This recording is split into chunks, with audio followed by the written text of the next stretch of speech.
qui a vu notre nez. Ouvre mes yeux, je veux voir. Grâce et bonté, que mon cœur t'adore. Mon âme aspire après toi.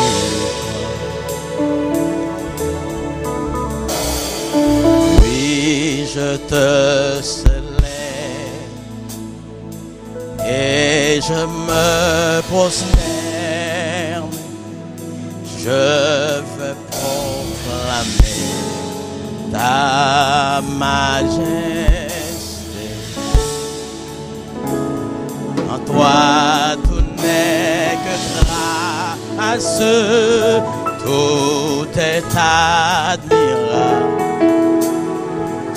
Dieu, tu es si grand et bon pour moi. Oui, je veux te célébrer, oui, je te célèbre. Et je me prosterne, je veux proclamer ta majesté.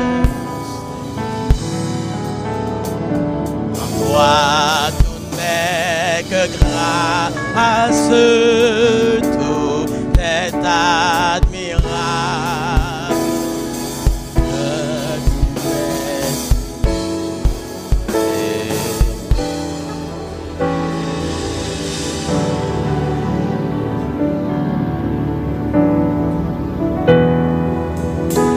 Alléluia.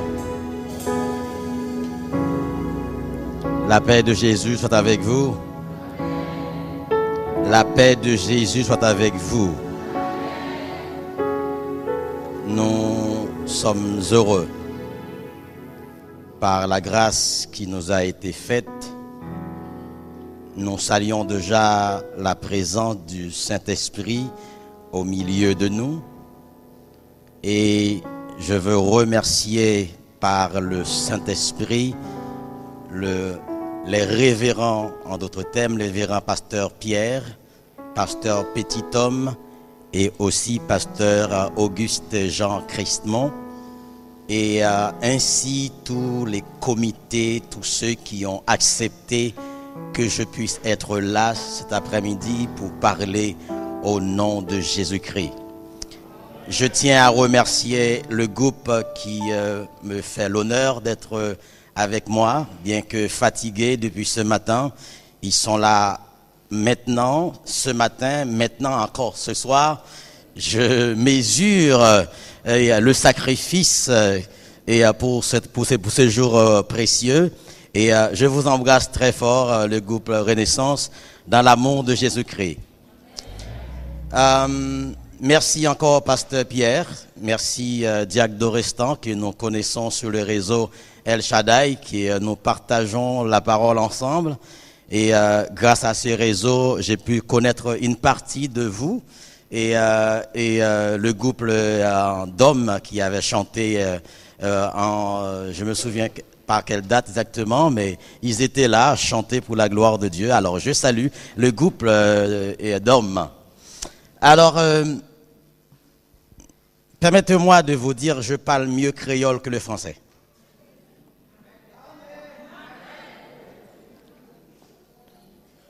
Donc, ma langue française n'est pas tout à fait correcte, mais je parle créole mieux. Donc, par le fait que je parle créole mieux, ça ne veut pas dire pour autant que je ne veux pas parler un petit peu français. Mais laissez-moi lire déjà la parole de Dieu.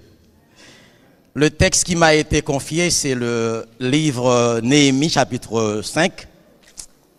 Alors, je vais lire les 12 premiers versets jusqu'au verset 13. C'est le verset 12 qui m'a été confié, mais je veux lire les 13 versets. Si vous n'êtes pas fatigué, pour l'amour de Dieu, mettez-vous debout. Nous allons lire Si vous voulez, puisqu'il est affiché, nous allons lire ensemble. 4. Il se leva de la part des gens du peuple et de leurs femmes des grandes plaintes contre leurs frères juifs. Les uns disaient, nous, nos fils et nos filles, nous sommes nombreux qu'on nous donne du blé afin que nous mangions et que nous vivions.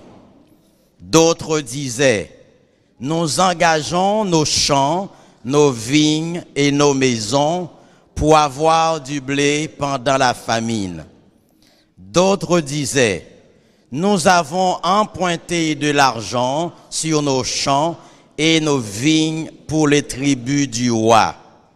Et pourtant, notre chair est comme la chair de nos frères. Nos enfants sont comme leurs enfants. Et voici, nous soumettons à la servitude nos fils et nos filles, et plusieurs de nos filles y sont déjà réduites. Nous sommes sans force, et nos champs et nos vignes sont à d'autres. Je fus très irrité lorsque j'entendis leurs plaintes et ces paroles-là. Je résolus de faire des réprimandes aux grands et aux magistrats. Et je leur dis, quoi? Vous prêtez à intérêt à vos frères? Et je rassemblai autour d'eux une grande foule. Et je leur dis, nous avons racheté selon notre pouvoir nos frères, les Juifs, vendus aux nations, et vous vendriez vous-même vos frères, et c'est à nous qu'ils seraient vendus. Ils s'éturent, ne trouvant rien à répondre. Puis je dis, ce que vous faites n'est pas bien. Ne devriez-vous pas marcher dans la crainte de notre Dieu pour n'être pas insultés par les nations, nos ennemis? Moi aussi, et mes frères et mes serviteurs, nous leur avons prêté de l'argent et du blé. Abandonnons ce qu'ils nous doivent.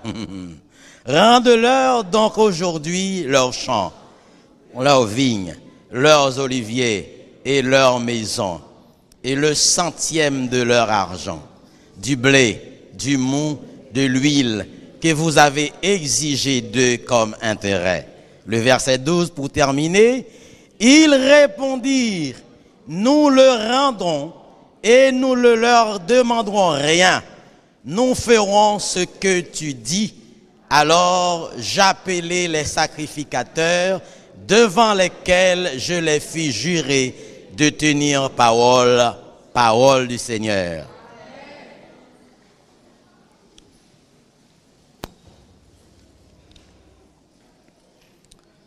Encore une fois de plus, je suis dans la joie parce que je suis dans la maison de Dieu. Je suis un stagiaire, un pasteur et stagiaire auprès de pasteur Kastner. Donc nous sommes maintenant 3.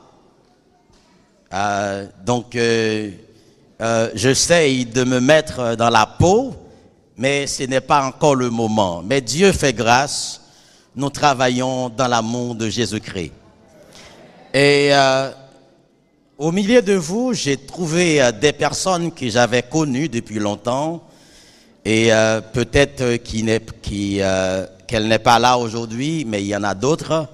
C'est la famille Zeeland. Est-ce que Zeeland est là? Ah, elle est là. Donc, je crois que sa sœur, elle est là, son mari aussi. Donc, je vous salue dans le nom de Jésus-Christ. Alors, la sœur Zeeland, c'est une belle famille. Donc, quand j'étais à Paris, elle m'a reçu tout le temps. Je mangeais ses œufs. Donc, de bonne nourriture. Hein. Donc, voilà. Alors, ça fait longtemps qu'elle va manger encore, mais c'est pas grave. Donc, je rends gloire à Dieu. Dans le texte que nous venons de lire, alors je demande à ceux qui sont derrière, s'il vous plaît. Il y a une chose que j'aime, quand je parle, il n'y a que moi qui parle. Donc, dès que vous vous mettez à parler, moi je me tais. Car dit la Bible, l'Éternel est dans son saint temple. Voilà. Donc, je suis désolé, mais je suis comme ça. Le thème général qu'on a à traiter pendant cette semaine, c'est justice et fidélité selon Ésaïe 11, le verset 5. C'est ça, pasteur?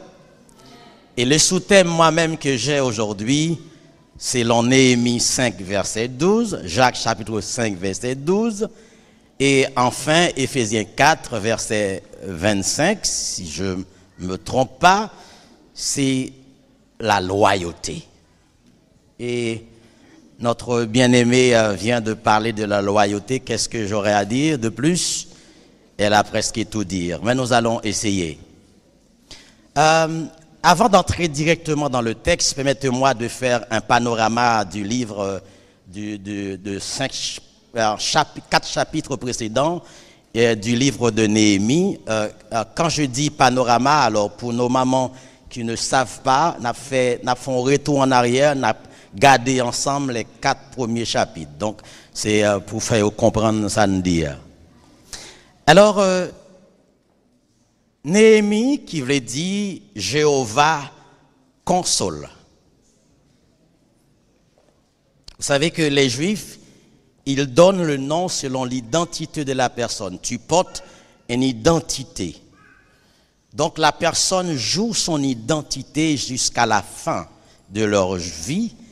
Et tout comme lorsque Jésus est arrivé, il a donné à l'Église une identité que les autres l'ont appelé chrétien.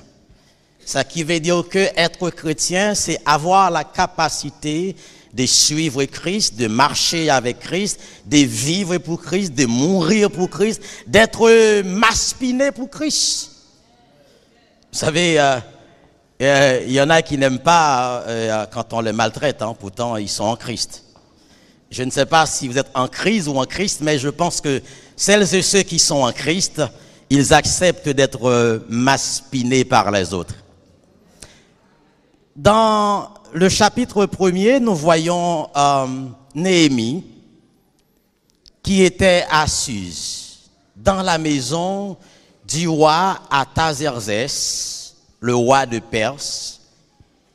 Néhémie avait son ancien ami qui était parti 50 ans avant lui, au moment où nous lisons ce texte, 50 ans avant, et le roi Artaxerxès Ier avait demandé à ce que les Israélites retournent en Israël pour construire le temple qui a été brisé par les ennemis.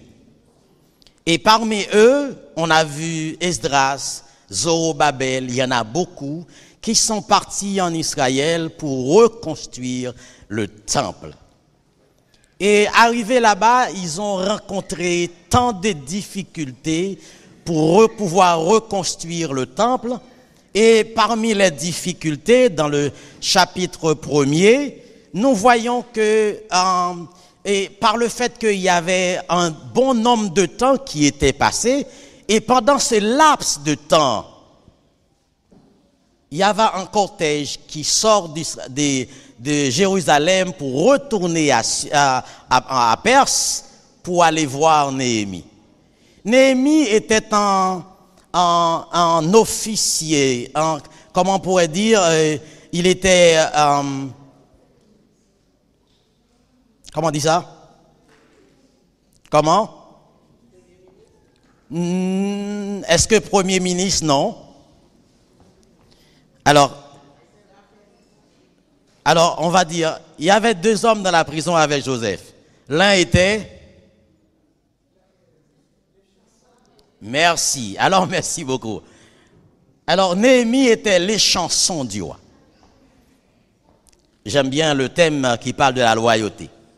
Néhémie était le chanson du roi. Un échanson, on pourrait dire un officier, un garde du corps. Or, étant que échanson, c'est lui qui goûte la nourriture, le vin du roi, avant que le roi. Ça veut dire que si le roi n'a pas gagné confiance dans lui, il n'a pas qu'à servir manger.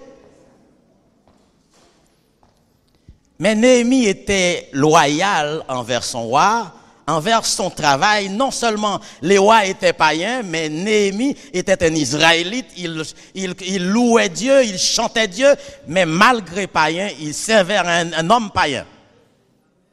Il respectait le rôle. Un bon moment, il avait son frère, Hanan, et aussi des frères juifs qui ont quitté Jérusalem et qui est venu à Perse. Et de là, il racontait à Néhémie la situation déplorable de ces Jérusalem que tu connaissais avant. Aujourd'hui, on a la télévision, on voit la dégradation, les poubelles dans notre pays Haïti. Parce qu'on a la télévision. Et la plupart du temps, on le voit tellement, ça nous fait même pas mal. Parce qu'on le voit tellement. Mais Néhémie n'avait pas à cette époque-là la télévision pour regarder la situation. Mais pourtant, Esdras, à son tour, avait travaillé pour reconstruire. Mais le temple est reconstruit, c'est vrai, mais il y a un problème, il y a un danger. Il y en a qui parlent encore?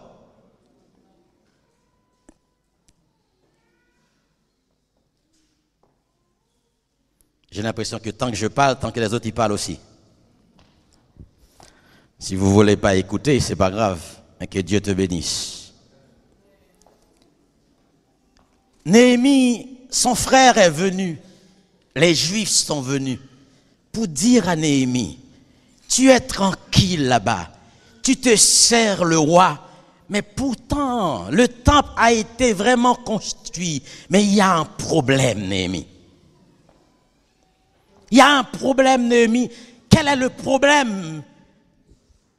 Ils l'ont raconté pour dire, écoute, on a peur tous les jours parce que la muraille est brisée. Toutes les portes sont ouvertes. L'ennemi peut rentrer, sortir, faire ce qu'il veut parce que les murailles sont brisées.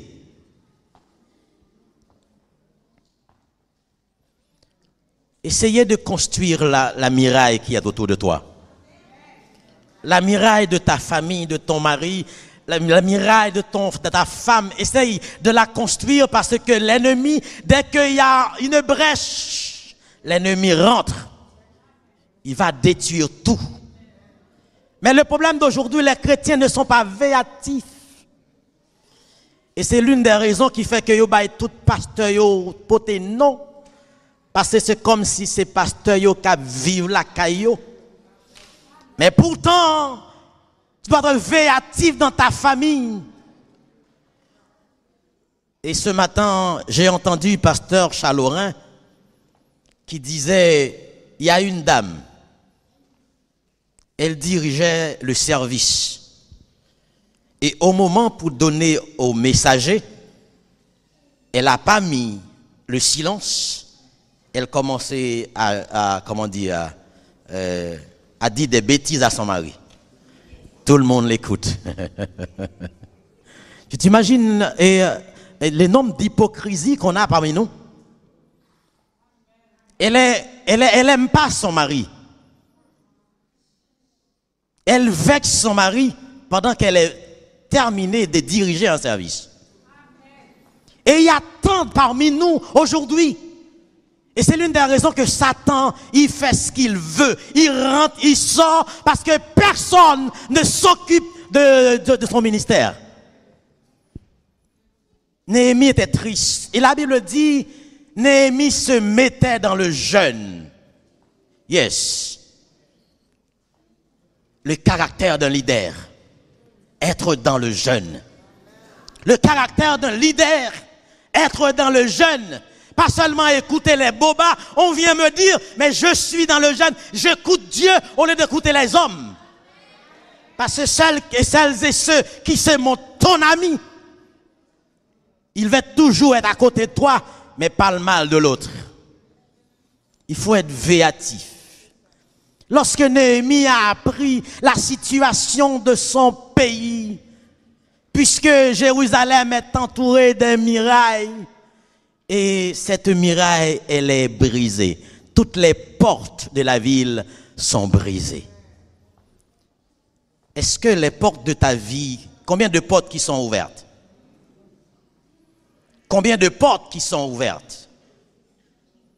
Et tu as besoin de fermer ces portes. Parce que sinon, l'ennemi peut dormir. Tu peux dire en bas, pied, Satan pour grand messie. Oui, ou mettre dit en bas, pied, Satan. La dit, bon, moi, au tête ou déjà, ou pour dire en bas, pied. C'est ça le bras dit. Dans le chapitre 2, nous voyons Néhémie dans la situation où il a appris la ruine du village. Il s'est décidé non seulement demander étant qu'un homme de confiance, mais il ne demande pas au roi. Il est parti devant son Dieu. Il jeûne. Vous savez qu'aujourd'hui, la plupart de nos pasteurs, ils ne jeûnent pas. Parce que tout va bien. Mais pourtant, il y a des moments, il faut passer du temps devant Dieu. Il y a tellement de problèmes. Parce que l'ennemi, il est toujours là. Il est toujours là. C'est l'une des raisons que David avait dit dans le psaume 23. Il dresse une table. Mais pourtant, nous, on ne fait pas attention. L'ennemi est devant nous, mais on rigole. Il nous regarde. Et bien maintenant, c'est nos enfants, c'est nos maris. Et bien, c'est l'une des raisons qui fait qu'on n'est pas véatif. Néhémie est parti dans le jeûne. Il pria pendant combien de mois? 3 mois de jeûne. Pour retrouver une réponse. Pendant ces 3 mois, le roi qui connaissait Néhémie avant disait, non, ce n'est pas cette personne que j'avais connue. Il semble qu'il y a un problème. Mais dis-moi, Néhémie, quel est le problème qui te tracasse autant? Pourquoi tu me dis rien? Au lieu d'aller raconter avec tes amis, raconte tes problèmes à Dieu. Raconte tes problèmes à Dieu. Et pendant que tu es en pleurs devant Dieu, Dieu va révéler les autres pour venir vers toi. Mais écoute, pourquoi es-tu vers les autres pour se plaindre? Néhémie est allé vers son Dieu. Et de là, Dieu va révéler avec le roi pour lui poser la question. Néhémie dit, comment tu veux que je sois content si la muraille de chez moi est brisée? Les portes, l'ennemi peut rentrer et sortir, va et vient. Que faites-vous lorsque les tempêtes se lèvent? Que faites-vous? Et nous voyons dans le vers chapitre 3, Néhémie qui commence à construire les portes. La porte des brebis, ainsi de suite. Néhémie construit les portes qui étaient brisées. Mais dans le chapitre 4, nous voyons un obstacle est arrivé. Il y a un Sanballat. Pendant qu'on jeûne, mais le monde, la puissance des ténèbres aussi, il jeûne pour persécuter les chrétiens. C'est ce qu'on ne savait pas. Vous voyez comment les musulmans ont jeûné? Les hindous ils jeûnent, mais les chrétiens ils ne jeûnent pas parce que tout va bien. Parce que j'ai mon travail, j'ai mes enfants, j'ai ma femme, j'ai mon mari. Je n'ai pas besoin de passer par le jeûne. C'est pas grave, tout va bien. Mais maintenant, pendant que Néhémie était là, il y a un Sanballat qui fait son apparition. Chapitre 4, lorsque Sanballat a appris que nous rebâtissions la muraille, il fut en colère parce que ça n'a pas supposé fait. Et m'a dit que le problème que vous rencontrez aujourd'hui, l'ennemi est content. Mais quel content, quel pas content, n'a sorti quand même. Parce que nous pas arrêter là. Nous sommes l'enfant d'un grand Dieu. Sanballat se met en colère. En colère. Et quand les hommes se mettent en colère, il y a une légion des démons qui est avec lui. Quand la France se met en colère contre les immigrés, il y a une légion des démons. Or, les chrétiens devaient se mettre sur ses genoux, prier tous les jours pour que la puissance des démons qui envoient des problèmes. On nous donne des piqûres, on ne sait pas d'où viennent les piqûres, mais on doit prier pour que nous n'ayons aucun mal. C'est pas grave. On obéisse avec l'État, mais on doit prier. Un obstacle qui est venu. Et au milieu des obstacles, le peuple continuait à travailler. Il travaille avec une main, mais il y a l'âme qui s'est tenue à l'autre main. Lorsque l'ennemi vient, il est capable de tirer sur l'ennemi. Mais aujourd'hui, les chrétiens ne sont pas véatifs. Hein? C'est pas grave, tout va bien. Comment oui, ça va. Ça va. Je ne vais pas même lever matin, même prier, je ne vais pas prier. Mais ça va. Dieu merci, Dieu nous protège. Mais, est-ce que vous êtes triste pour votre frère? Est-ce que vous êtes triste? Néhémie était triste. Notre pays, Haïti, souffre. Mais la Bible dit que dans le livre Ézéchiel, je cherche parmi eux un homme. Une seule personne qui se lève. Mais pourtant, on est beaucoup des églises. Mais la plupart du temps, on est dans l'église, mais on est déjà un homme politique en même temps. Parce qu'on a plein d'hommes politiques au milieu de nous. Néhémie avait rencontré un obstacle. Et devant cet obstacle, Néhémie avait déjà prié. Il avait déjà remis à Dieu.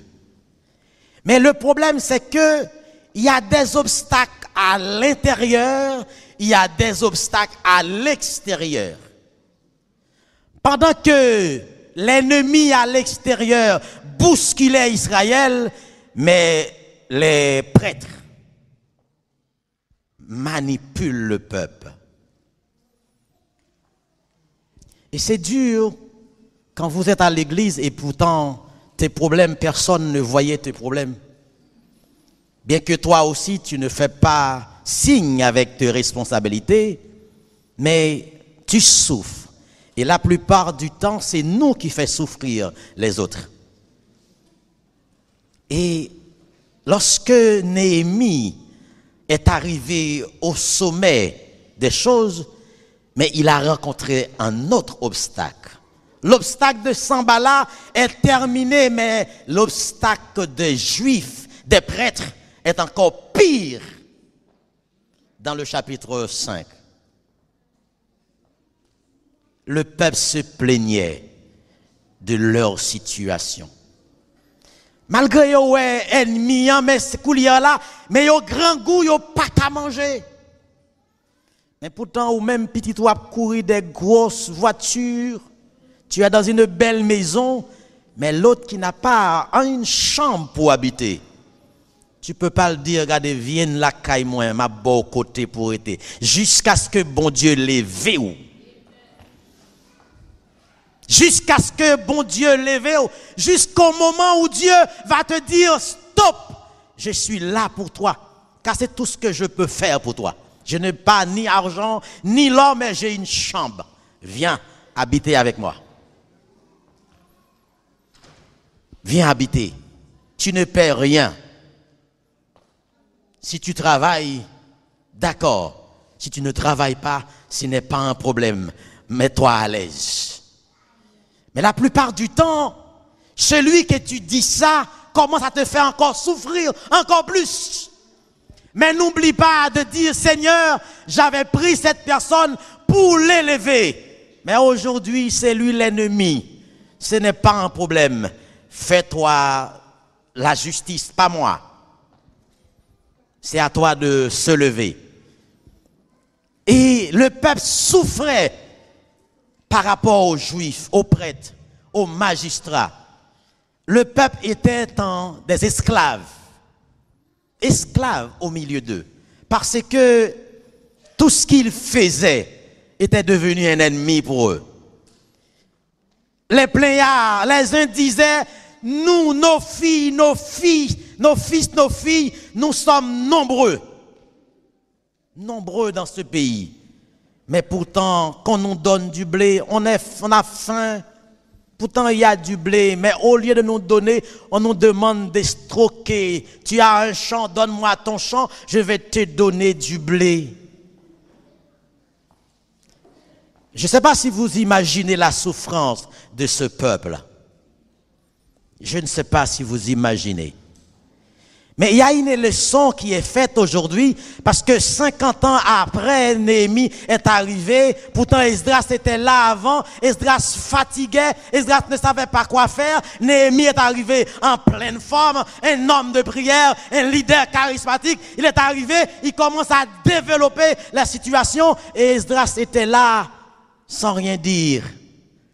Mais ce qui est bon dans ce chapitre, pendant que Néhémie travaille, Dieu renouvelle la force d'Esdras.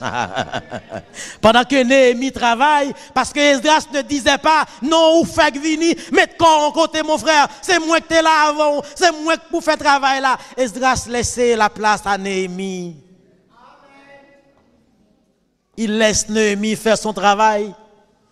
Et au moment, puisque Esdras avait perdu la force, il avait perdu la vision de Dieu, il avait perdu la compétition, la grâce de Dieu, mais pendant que Néhémie travaille, il commence à récupérer sa force. Il y a des moments on peut diriger, il y a des moments on ne peut pas diriger, laisse la place aux autres. Il y a des moments on peut prêcher, mais il y a des moments tu ne peux pas prêcher, laisse la place aux autres, écoute plutôt. Dieu va te renouveler encore plus. Néhémie, il entend le peuple. Le peuple se met sur ses deux pieds, commence à dire, nous sommes des esclaves. Pourquoi? Parce que nous avons faim. Mais au lieu de nous donner à manger, on nous demande nos champs, nos vignes. Pourtant, on a faim. Imaginez en un seul instant un Haïtien en Haïti qui parle de la faim. En France, vous ne connaissez pas la faim. Non, vous ne connaissez pas la faim. Mais un Haïtien qui dit que j'ai connu la faim, c'est de vraies faim. Parce que je me souviens quand j'étais petit, je passe des journées entières sans rien manger. Je sais qu'est-ce que ça veut dire. Mais imagine le peuple. Les uns disaient, nos fils et nos filles, nous sommes nombreux, qu'on nous donne du blé afin que nous mangions et que nous vivions. Seul ça y a besoin. Mais les magistrats, les prêtres, ils profitent de leur situation. Donne-nous ton champ, donne-nous tes vignes et nous te donnons à manger. Et c'est ce qui est arrivé aujourd'hui. Vous êtes en France, l'autre, il vous a envoyé un SMS, je faim. Je faim. Ah, je me souviens, il y a une dame qui m'avait envoyé ce message, il dit que, moi grand goût, mais voyons ti cob moi, comme ça, là où vini ma bon bagaille. Il dit, jamais pas cob moi. Si c'est pour ça ou pensez au cas acheter, ou dit mon grand goût, je sais qu'est-ce que ça veut dire faim, mais dire que tu vas me donner quelque chose d'autre, c'est bon. J'efface son numéro de téléphone. La tentation. Je n'ai pas besoin de ça. Le peuple souffre. Il est déjà 5 heures. Hein? Le peuple souffre. Mais Néhémie avait répondu à leur demande. Parce que quand tu possèdes l'onction de Dieu, tu n'as pas peur de qui que ce soit.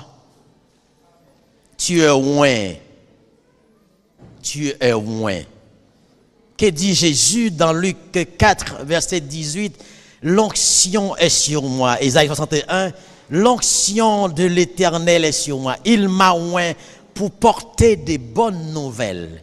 Et Néhémie avait cette onction-là, et à cause de cette onction, il commence à déclarer l'infidélité du peuple, des responsables, en disant maintenant des pasteurs, des diacres, des évangélistes, des dames missionnaires, des criminels de l'assemblée.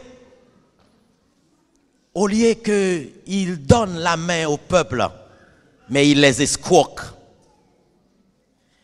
Mais lorsque Néhémie a appris, une deuxième tristesse l'a envahi profondément de son cœur, parce que lui, dans le palais, il mangeait, il buvait, mais aujourd'hui, pourtant, ce n'est pas seulement la muraille, les portes qui ont été brisées, mais des âmes, des corps, des gens qui ont faim, qui sont brisés par leurs représentants. Et la Bible dit, Néhémie leur dit, rendez-leur donc aujourd'hui leur champ. Ils ont besoin de leur champ pour travailler. Ils ont besoin de ça. Rendez leur champ, leurs vignes, leurs oliviers, leurs maisons. C'est pas fini, hein? Et le centième de l'argent, du blé, du mou et de l'huile que vous avez exigé d'eux comme intérêt. La réparation.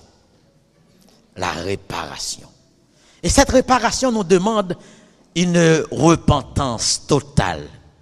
Au fond de leur cœur, il entend le cri, parce que la Bible dit dans Somme 37, si je ne me trompe pas, quand un malheureux crie, l'Éternel l'entend.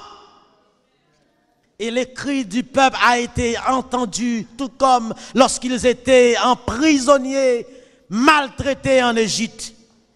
Dieu avait entendu leur cri. Il a appelé Moïse. Moïse, Moïse, mon peuple souffre. Mais de quoi souffre-t-il? Je n'ai pas de peuple, moi. Mais si tu n'as pas de peuple, mais toi, je t'ai choisi pour leur délivrance. Hein? Pour leur délivrance. Néhémie leur a répondu, je vous exige l'intérêt. Mais ce qui est important, c'est que les magistrats, les prêtres, il y a une repentance. La repentance de ces leaders. La repentance de ces leaders. Et quand on tourne les regards vers l'Éternel, on est rayonnant de joie.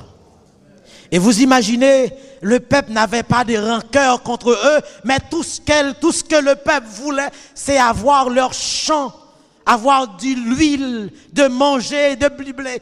Mais ils étaient tous cachés quelque part. Tu as faim, donne-moi ton champ. Tu as faim, donne-moi ton champ, ta vigne. Tu as faim, donne-moi ceci. Ah, et c'est comme chez nous en Haïti, hein. Le chrétien, il est à l'église, et puis, en fait, tout le monde qui est en Haïti, hein, ou a parti et puis il dit ou a besoin parti m'a signé comment il fait ça encore et m'a loué au l'argent m'a compter au merci ma sœur m'a compter au lit et puis qu'on y a veillé 100% bam et si temps passé même l'a encore multiplié. Et imagine tu arrives en France, tu travailles pas, tu es là, la police, tu cours toute la sainte journée. La plupart du temps, quelqu'un t'a donné un papier pour travailler, mais au lieu de te donner l'argent, il prend presque 80% de ton argent. La souffrance, le temps pour payer cette dette, c'est dur. Mais vous savez, gloire à Dieu, aujourd'hui, on n'est pas là. Tout ça est passé derrière nous. Néhémie demande à ce que le peuple, les Juifs, les prêtres, et lorsqu'ils ont entendu les cris de Néhémie, qu'est-ce qu'ils ont dit? Ils répondirent, nous les rendrons. Priez pour que bon Dieu fasse rendre nous ça et te prendre en main. prier pour que bon Dieu tende pour que vous remettez tout ça, vous prenne en main. Mais ce que j'aime, c'est que entre Esdras, Zorobabel, tant des autres, Néhémie est arrivé, un Néhémie, un leader, un homme selon le cœur de Dieu. Il fait le travail de Dieu et après Esdras va reprendre la relais parce qu'il n'est pas là pour longtemps lui-même. Il est là juste pour la réparation. Mais la loyauté, c'est celui qui est fidèle dans son ministère. C'est lui qui se tenir de ses engagements. Parce que pourquoi? Lorsqu'il est parti du roi, chez le roi de Perse, le roi de Perse lui a rendu un emblème. Il l'a fait devenir un gouverneur. Il a une autorité. Il est rentré en Israël comme un gouverneur que personne ne peut défier son autorité. Mais nous, on possède l'autorité. Tout pouvoir m'a été donné dans le ciel et sur la terre. Tu possèdes cette autorité.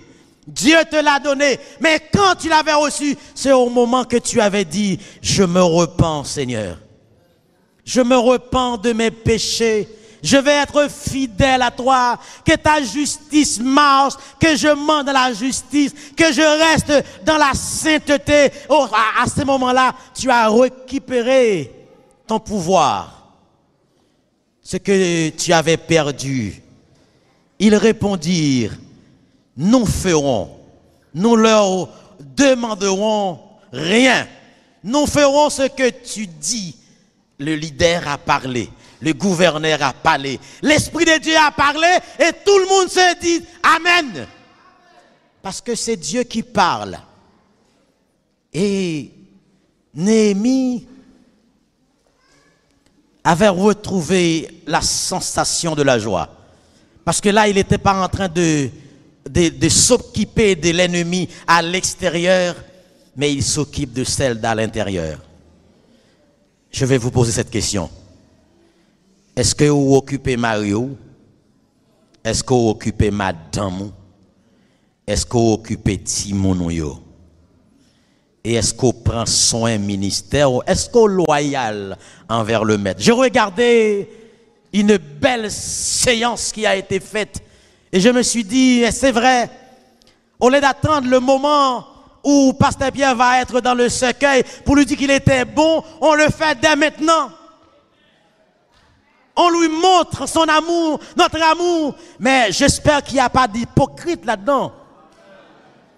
J'espère que c'est des vrais amours. Amour sincère qui ne cherche pas autre chose. Qui ne cherche pas autre chose. Puisque Néhémie avait retrouvé la confiance des prêtres, des magistrats, le peuple se retrouve la joie qu'ils avaient perdue depuis longtemps.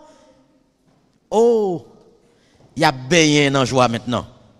Parce que ils ont répondu, nous ferons ce que tu dis. Alors, j'appelai les sacrificateurs devant le peuple, devant lequel je leur fis jurer de tenir parole. C'est que des gens, les filles, finissent parler. C'est les autres, oui, c'est roi, oui. C'est roi. Il n'y a pas coûté rien. Combien d'obstacles que vous avez rencontrés? Est-ce que vous êtes loyal envers Dieu qui t'a appelé depuis longtemps, qui t'a fait sortir d'Haïti? Est-ce que tu es loyal envers ton Dieu? C'est vrai que tu vas me répondre, oui, je suis loyal, mais qu'est-ce que tu fais dans l'assemblée où tu es? Parce qu'il y en a, ils sont venus tous les jours, tous les dimanches, mais il n'y a rien à faire dans l'assemblée. Je viens juste, j'adore, je batte les mains, mais après, je n'ai rien d'autre. Pas de ministère, rien du tout. Même un coup de téléphone pour appeler, pour dire, Marcel, dis-moi comment tu vas. Tu as quelqu'un qui est souffrant, j'ai pas d'argent, mais c'est seulement 50 €, est-ce que tu peux passer le récupérer, ou bien donne-moi un rendez-vous. Est-ce que tu es loyal envers ton Dieu? Envers ton salut? Est-ce que tu es loyal? C'est la question qui te pose cet après-midi. La loyauté. Néhémie était tellement loyal parce qu'il avait reçu l'autorisation de roi de Perse pour entrer en Israël. Et d'Israël, il va retourner vers son roi. Il va seulement remercier le roi. J'ai terminé le combat, le travail. Et maintenant, je viens pour te servir.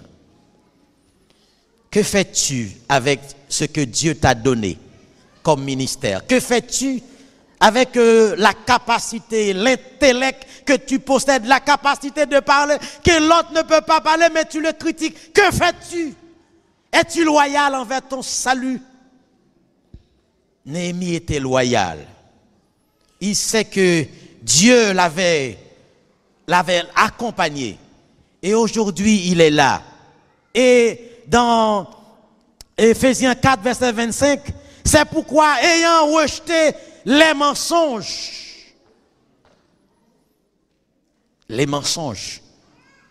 parler selon la vérité. Chacun à son prochain, parler selon la vérité. Car nous sommes membres les uns les autres. Être des amis, des frères, des sœurs dans le Seigneur. Pas seulement à l'église, mais partout où nous sommes. Être des frères.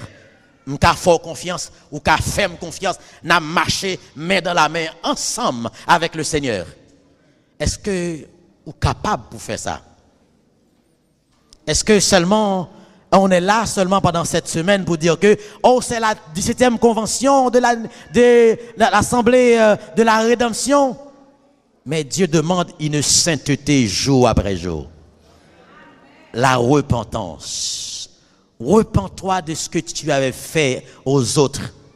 Tu as fait du tort, tu avais causé du tort, la muraille a été brisée, mais repens-toi pour reconstruire la muraille. Et venez adorer le Seigneur. Le Seigneur avait besoin des hommes et des femmes loyales, des femmes repentantes, des femmes qui disent que je suis sincère, je marche dans la sainteté avec Dieu et je suis une fille de Dieu. Mais pendant ce temps que l'ennemi il travaille, pendant ce temps que l'ennemi reste dehors, ils se mettent en colère comme Sanballat. Il y a combien de Sanballat au milieu de nous? Il y a combien de Sanballat? Les bagailles là paraissent bon pour vous, regardez, ils sont en colère. Les gens ont une belle voiture, dit date là avant. Ils une belle voiture ça. Des Sanballat au milieu de nous. Mais les Sanballat, on ne s'occupe pas d'eux. On avance. On avance. On avance. On avance dans notre royauté. On célèbre Dieu parce que c'est Dieu qui nous élève. Personne ne peut te lever. C'est pourquoi, ayant rejeté les mensonges, parler selon la vérité. Est-ce que tu veux parler de la vérité? Est-ce que tu veux manger la vérité? Est-ce que tu veux jouir la vérité? Est-ce que tu veux consacrer? Est-ce que tu veux ou bien parler avec tes amis? Toute la vérité, rien que la vérité. Selon la vérité. Chacun a son prochain. Je te dois du respect. Tu me dois du respect. Parce que je possède la vie de Jésus-Christ en moi. Tu possèdes la vie de Jésus-Christ en toi. Maintenant, je pose la question encore. Combien de murailles qui ont été brisées? Combien de familles brisées? Et qui a besoin d'être réparées cet après-midi? Combien de familles brisées? Les Sanballat sont là. Ils viennent dans nos familles. Les femmes d'un côté, l'homme de l'autre côté. Pourtant, on loue le Seigneur. Est-ce qu'il peut y avoir une repentance pour dire que si Dieu m'avait pardonné, pourquoi moi aussi ne puis-je pas pardonner à ma femme? Mais pourtant, lorsque tu rentres dans le chemin, dans la cour de la sainteté, tu as quitté déjà l'autel des holocaustes. Et tu rentres dans la sainteté de Dieu. Et tu chantes la sainteté. Et là, tu chantes, si je parlais le plus parfait langage, si même un ange me prêtait le sien, Mais si je ne possède pas l'amour, je suis comme une cymbale qui résonne. Est-ce qu'il y a des personnes qui ont des murailles détruites par la puissance de l'ennemi et qui sont d'accord pour dire ce soir, cet après-midi, je ne veux pas partir, je veux que mon muraille, mes murs, les portes sont fermées, que le sang de Jésus-Christ pose sur ma vie. Et tout ce qui a été un handicap pour moi, je vais le laisser ici. Je vais être loyal envers celui qui a pris à la croix. On l'a maltraité, on l'a cloué. Mais peut-être on joue son petit mot et on pas qu'à bien avec frère là. Une petite parole tellement, oui, il pique vraiment, oui. Il pique, oui. Je sais que c'est mauvais. Mais écoute, le maître, pardonne-leur car ils ne savent pas ce qu'ils font. Combien qui sont prêts à réparer les portes ouvertes par le malin? Combien? Combien? Et combien? Aujourd'hui, c'est jour de grâce. Ne comptez pas sur demain. Pendant que ton sauveur passe, saisis sa puissante. Levez-vous, on vous attend devant. Les centres, le roi. Tous ceux qui ont les portes ouvertes, l'ennemi, les Sambalas sont là, les Tobija. Mais passez par devant pour récupérer ta victoire. Les centres, le roi.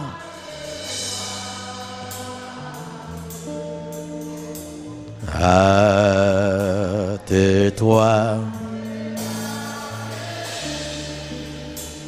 Ton enfant te fait voir la misère. Le Sambala, il est là. Tu passes toute la journée à parler, à crier sur les enfants. Mais cet après-midi, le ciel vous appelle à ne pas crier encore, à être loyal envers ton Dieu.